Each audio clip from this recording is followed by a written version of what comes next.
मिटकापुर, प्यास की मार। मिटकापुर एक छोटा सा गांव था।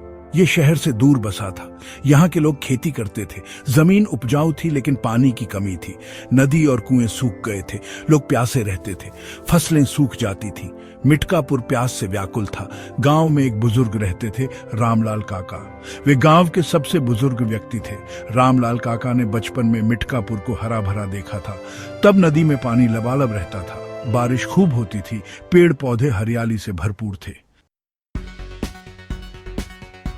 रामलाल काका को याद था वो दिन जब मिटकापुर में पानी की कोई कमी नहीं थी। बारिश का मौसम आते ही बच्चे खुशी से झूम उठते थे। नदी में कागज की नावें तैराते थे। गांव वाले मिलकर त्योहार मनाते थे। लेकिन अब सब कुछ बदल गया था। बारिश कम होने लगी थी। नदी सूख गई थी। कुएं खाली हो गए थे। लोगों के चेहरे पर चिंता की लकीरें थीं। रामलाल काका को यह सब देखकर बहुत दुख होता था। अमर मिटकापुर का एक नौजवान था। वह पढ़ा लिखा था। उसे गांव की समस्या का एहसास था। अमर ने सोचा कि पानी की कमी का कोई तो हल निकालना होगा। अमर ने किताबें पढ़ी, इंटरनेट पर जानकारी जुटाई। उसने जल संरक्षण के बारे में जाना। उसे समझ आया कि पानी बचाना कितना जरूरी है। अमर ने अपने दोस्त विजय को अपने विचार बताए। विजय भी अमर की बातों से सहमत था। उसने अमर का साथ देने का फैसला किया। दोनों ने मिलकर गांव वालों को जल संरक्षण के बारे में जागरूक करने का निश्चय किया।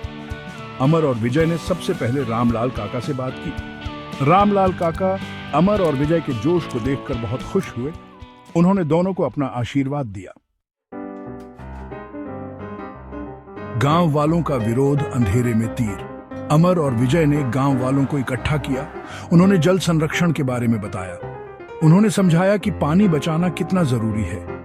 लेकिन गांव वाले उनकी बातों पर यकीन नहीं कर रहे थे। कुछ लोग तो उनका मजाक उड़ा रहे थे। वे कह रहे थे, पानी तो भगवान देता है, तुम क्या बचाओगे। अमर और विजय निराश हो गए, लेकिन उन्होंने हार नहीं मानी। अथक प्रयास, बूंद बूंद से सागर।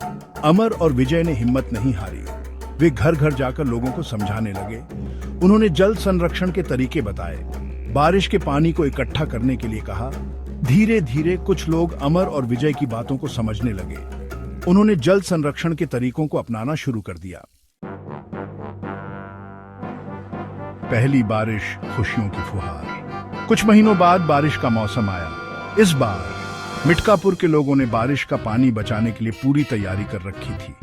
उन्होंने अपने घरों की छतों पर टैंक बनवा लिए थे। बारिश शुरू होते ही सब खुशी से झूम उठे। पानी की बूंदें जमीन पर गिर रही थीं और ऐसा लग रहा था जैसे सूखी धरती प्यास बुझा रही हो।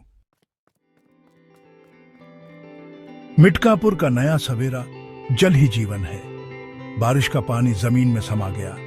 कुएं में पानी आ गया। सूखी नदी में फिर से पानी बहने लगा।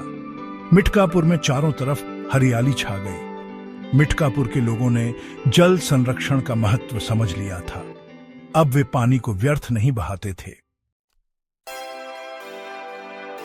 सामूहिक प्रयास, एकता में बल।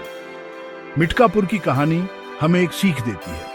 ये कहानी हमें बताती है कि सामूहिक प्रयासों से असंभव को भी संभव बनाया जा सकता है। अगर हम सब मिलकर प्रयास करें तो पानी की कमी जैसी समस्याओं का समाधान ढूंढ सकते हैं। आओ हम सब मिलकर जल संरक्षण का संकल्प लें।